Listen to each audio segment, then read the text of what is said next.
Hi, எல்லாருக்கும் வணக்கம். இப்போ தமிழ்நாட்டில் எஸ்டிஎஃப்ஓடி அப்படின்னு சொல்லி ஒரு அசோசியேஷன் கிரியேட் பண்ணியிருக்காங்க. இந்த அசோசியேஷன் எதுக்காகன்னு பார்த்தீங்கன்னா, தமிழ்நாட்டில் இருக்கக்கூடிய 38 மாவட்டங்கள்லேருந்தும் டென்னிஸ் பால் விளையாடக்கூடிய அனைத்து கிரிக்கெட் வீரர்களையுமே அடுத்த கட்டத்துக்கு கொண்டு போகிறதுக்காக இந்த அசோசியேஷன் கிரியேட் பண்ணியிருக்காங்க. இவங்க இந்த அசோசியேஷன் கிரியேட் பண்ணதுமே முதல் கட்டமாக ஐஎஸ்பிஎல் கூட இவங்க வந்து கொலாபரேட் ஆகுறாங்க. ஐஎஸ்பிஎல்னால் யாருங்க அப்படிங்கிறது பார்த்தீங்கன்னா, ஒரு நார்த்தில் ஒரு பெரிய லெவலில் ப்ரீமியர் லீக்ஸ் எல்லாம் நடத்தி சக்ஸஸ் பண்ணவங்க தான் அந்த ஐஎஸ்பிஎல்.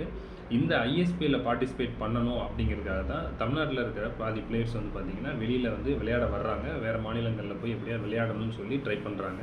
இப்போ இவங்களை கொண்டு போகிறதுக்காக தான் வந்து எஸ்டிஎஃப்ஓடி அசோசியேஷன் வந்து பார்த்திங்கன்னா கிரியேட் பண்ணியிருக்காங்க. இப்போது ஐஎஸ்பிஎலுக்கும் எஸ்டிஎஃப்ஓடிக்கும் வந்து பார்த்திங்கன்னா ஒரு கொலாபரேஷன் கான்ட்ராக்ட் வந்து கன்ஃபார்ம் பண்ணியிருக்காங்க. அதுக்கான அஃபீஷியல் அப்டேட்டும் அதுக்கான ப்ரொமோ வீடியோஸும் வந்து பார்த்திங்கன்னா உங்களுக்கு அடுத்தடுத்த வாரங்களில் வந்துடும்.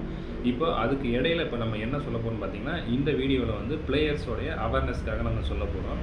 என்னன்னு பார்த்தீங்கன்னா, இப்போது தமிழ்நாட்டில் இருக்கக்கூடிய 38 மாவட்டங்களில் இண்டிபெண்ட்டாக நடக்க போகிற டோர்னமெண்ட், அதாவது அவங்கவுங்க ஊரில் அவங்கவுங்க இடத்துல சீசனல் டோர்னமெண்ட்ஸ், அதாவது சும்மா ஒரு நார்மல் ப்ரைஸில் ஒரு டோர்னமெண்ட் நடக்கும் பார்த்திங்களா, அந்த டோர்னமெண்ட்டில் வந்து பிளேயர்ஸ் வந்து எப்படி வேணாலும் விளையாடலாம், எந்த மாதிரி வேணாலும் பார்ட்டிசிபேட் பண்ணிக்கலாம். இது இல்லாமல் நீங்கள் இப்போ வந்து ஐஎஸ்பிஎல்லில் பார்ட்டிசிபேட் பண்ணணும் தமிழ்நாட்டில் இருந்து அப்படின்னா, தமிழ்நாட்டில் இப்போ ஸ்டார்ட் பண்ணியிருக்க எஸ்டிஎஃப்ஓடி அசோசியேஷன் மூலமாக தான் நீங்கள் ஐஎஸ்பிஎல்லில் பார்ட்டிசிபேட் பண்ண முடியும். அது எப்படின்னு பார்த்தீங்கன்னா, எஸ்டிஎஃப்ஓடி கண்டக்ட் பண்ண போகிற அடுத்தடுத்த டோர்னமெண்ட்ஸில் பிளேயர்ஸ் வந்து 38 மாவட்டங்களில், தமிழ்நாட்டிலேருந்து 38 மாவட்டங்களில் இருந்துமே ரிஜிஸ்ட்ரேஷன் பண்ணிவிட்டு இவங்க நடத்த போகிற டோர்னமெண்ட்டில் வந்து பார்ட்டிசிபேட் பண்ணி நீங்கள் ஐஎஸ்பிஎலுக்கு வந்து பிளேயராக வந்து ரெப்ரசென்ட் பண்ணலாம்.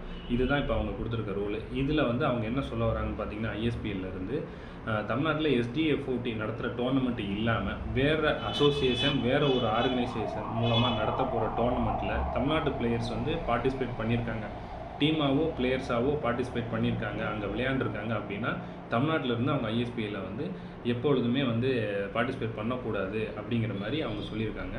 வேறு எந்த ஒரு நான் ஆர்கனைசேஷன், அதாவது எஸ்டிஎஃப்ஓடி அசோசியேஷன் இல்லாமல் வேறு எந்த அசோசியேஷனில் அவங்க விளையாண்டுருந்தாலுமே அவங்க வந்து பார்த்தாங்கன்னா டைரெக்டாக ஐஎஸ்பிஎல்லில் வந்து பார்ட்டிசிபேட் பண்ண முடியாது. சில பேர் கேட்கலாம், எஸ்டிஎஃப்ஓடி மூலமாக வந்து நான் பார்ட்டிசிபேட் பண்ணலை, ஐஎஸ்பிஎலுக்கு நான் போகலை, நான் டைரெக்டாக ஐஎஸ்பிஎல்லில் ரிஜிஸ்ட்ரேஷன் பண்ணி தமிழ்நாட்டிலேருந்து போகலாமா அப்படின்னா அதையும் அவங்க வந்து அலோவ் பண்ணலை. என்ன காரணம் பார்த்தீங்கன்னா, எஸ்டிஎஃப்ஓடி அப்படிங்கிற தமிழ்நாடு அசோசியேஷன் கூட அவங்க அப்ளிகேஷன் கொடுத்துட்டாங்க. அப்படிங்கும்போது எஸ்டிஎஃப்ஓடி மூலமாக மட்டும்தான் ஒரு பிளேயர் வந்து ஐஎஸ்பிஎல்லில் ரெப்ரசென்ட் பண்ண முடியும், அடுத்தடுத்த மேட்சஸில் வந்து பார்ட்டிசிபேட் பண்ண முடியும். இப்போ ஐஎஸ்பிஎல் வந்து செப்டம்பர் ஆர் அக்டோபரில் வந்து பார்த்திங்கன்னா தமிழ்நாட்டு லெவலில் வந்து ஒரு டோர்னமெண்ட்டு கண்டக்ட் பண்ண போகிறாங்க. அதுக்கு முன்னாடியே எஸ்டிஎஃப்ஓடியும் ஒரு டோர்னமெண்ட்டை வந்து கண்டக்ட் பண்ண போகிறாங்க. இது மூலமாக சிமுலேஷன் மெத்தடில் வந்து பிளேயர்ஸ் எல்லாத்தையுமே ஃபில்டர் பண்ணி ஒரு minimum quantity of 15 to 20 players அப்படிங்கிற மாதிரி தமிழ்நாடு ஸ்கவுட்ஸை வந்து எடுக்க போகிறாங்க. அதுக்காக தான் இந்த ரூலே போட்டிருக்கிறாங்க. நீங்கள் வேறு எந்த ஒரு ஆர்கனைசேஷனோ ஒரு அசோசியேஷன் மூலமாக நடத்தக்கூடிய டோர்னமெண்ட் அப்படின்னா அதை பிளேயர்ஸ் வந்து முழுக்க தெரிஞ்சுக்கிட்டு, பிளேயர்ஸாக இருக்கட்டும், கேப்டனாக இருக்கட்டும், இல்லை அந்த டீமோட மேனேஜர்ஸ், ஓனர் யாராக இருந்தாலுமே அந்த டோர்னமெண்ட் வந்து யார் நடத்துகிறாங்க, எப்படி நடத்துகிறாங்கங்கிறத தெரிஞ்சுக்கிட்டு என்ட்ரி போடுங்க. ஏன்னா யார் டோர்னமெண்ட்டை நடத்தினாலுமே நல்லா தான் நடத்துவாங்க. அதனால் எந்த அசோசியேஷனோ ஆர்கனைசேஷனுமே வந்து நம்ம தப்பு சொல்லலை. ஆனால் எந்த அசோசியேஷன் மூலமாக நடத்தக்கூடிய டோர்னமெண்ட்டில் கலந்துக்கிட்டால் நம்ம ஐஎஸ்பிஎலுக்கு போய்க்கலாம், எந்த அசோசியேஷன் மூலமாக டோர்னமெண்ட்டை நடத்தி அதில் பார்ட்டிசிபேட் பண்ணால் ஐஎஸ்பிஎலுக்கு போக முடியாது அப்படிங்கிறத தெரிஞ்சுக்கிட்டு பிளேயர்ஸ் வந்து அதில் கலந்துக்கோங்க. இப்போதைக்கு அஃபீஷியலாக ஐஎஸ்பிஎல் சொல்லியிருக்கிறது, எஸ்டிஎஃப்ஓடி அசோசியேஷன் மூலமாக தமிழ்நாட்டிலேருந்து வர பிளேயர்ஸை மட்டும்தான் நாங்கள் வந்து ஐஎஸ்பிஎல் சீசன் 4 வந்து பிளேயராக எடுத்துக்கிடுவோம், உள்ளே வந்து ஆக்ஷனில் கொண்டு வருவோம் அப்படிங்கிற மாதிரி சொல்லியிருக்கிறாங்க.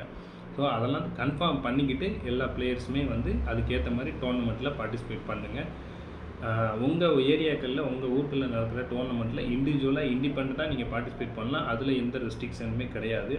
வேறு யாராவது ஒரு கம்பெனி பேரோ ஒரு அசோசியேஷன் பேரோ போட்டு ஒரு டோர்னமெண்ட் அஃபிலியேஷன் நடத்துகிறாங்க அப்படின்னா அதை முழுக்க தெரிஞ்சுக்கிட்டு லீகல் மேட்டர்ஸை புரிஞ்சுக்கிட்டு நீங்கள் அதுக்கப்புறமா வந்து பார்த்திங்கன்னா அதில் வந்து பார்ட்டிசிபேட் பண்ணுங்கள். எஸ்டிஎஃப்ஓடி அசோசியேஷனுடைய நோக்கம் வந்து பிளேயர்ஸ் வந்து இவங்களோட அசோசியேஷன் தான் விளையாடணும், இவங்களோட அசோசியேஷன் தான் விளையாடணுங்கிறது கிடையாது. எந்த அசோசியேஷனில் முறையாக விளையாண்டால் பார்ட்டிசிபேட் பண்ணால் நீங்கள் ஐஎஸ்பிஎலுக்கு போகலாம் அப்படிங்கிறத தெரிஞ்சுக்கிட்டு விளையாடுங்க அப்படிங்கிறது தான் இவங்க சொல்ல வர்றது.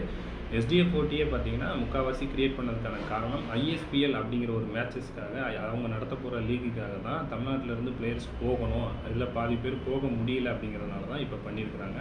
அதனால் நீங்கள் முறையான வழியில் எந்த ஒரு அசோசியேஷன் கொண்டு போய் ஐஎஸ்பிஎல்லோட சேர்க்குதோ அந்த அசோசியேஷன் நடத்துகிற டோர்னமெண்ட்டில் பார்ட்டிசிபேட் பண்ணுங்கள். மற்ற அசோசியேஷன் ஆர்கனைசேஷன் நடத்துகிற டோர்னமெண்ட்லையும் பார்ட்டிசிபேட் பண்ணுங்கள். ஆனால் அவங்க மூலமாக உங்களால் ஐஎஸ்பிஎல் போக முடியுமா அப்படிங்கிறத வந்து பிளேயர் கன்ஃபார்ம் பண்ணிக்கிட்டு அதுக்கப்புறமா பார்ட்டிசிபேட் பண்ணுங்கள். இந்த ஐஎஸ்பிஎல் அப்புறம் இந்த எஸ்டிஎஃப்ஓடி அசோசியேஷன் ஆஃப் தமிழ்நாடு இவங்களுக்குள்ளே இருக்கிற கான்டாக்ட் அந்த டீட்டெயில்ஸை பற்றி நீங்கள் லீகலாக தெரிஞ்சுக்கணும், இல்லை ஐஎஸ்பிஎலுக்கு நான் போக முடியும் அப்படிங்கிற விவரங்களை தெரிஞ்சுக்கணுன்னா இந்த வீடியோவுக்கு கீழே கொடுத்துருக்க கான்டாக்ட் நம்பருக்கு நீங்கள் கால் பண்ணி உங்களுடைய கொரிஸை வந்து சால்வ் பண்ணிக்கோங்க. உங்களுக்கு என்ன டவுட்ஸ் இருந்தாலும் அதில் சொல்லிடுவாங்க. இதுக்கப்புறமா வரக்கூடிய அப்டேட்ஸில் வந்து ஐஎஸ்பிஎலுக்கும் எஸ்டிஎஃப்ஓடிக்கும் இருக்கிற அந்த அஃபிலியேஷன் மேட்டர்ஸும் அது லீகல் மேட்டர்ஸ் பற்றி உங்களுக்கு அடுத்தடுத்த வீடியோவில் நாங்கள் அப்டேட் கொடுக்குறோம். எல்லா பிளேயர்ஸும் நல்லா விளையாடுங்க. தேங்க்யூ.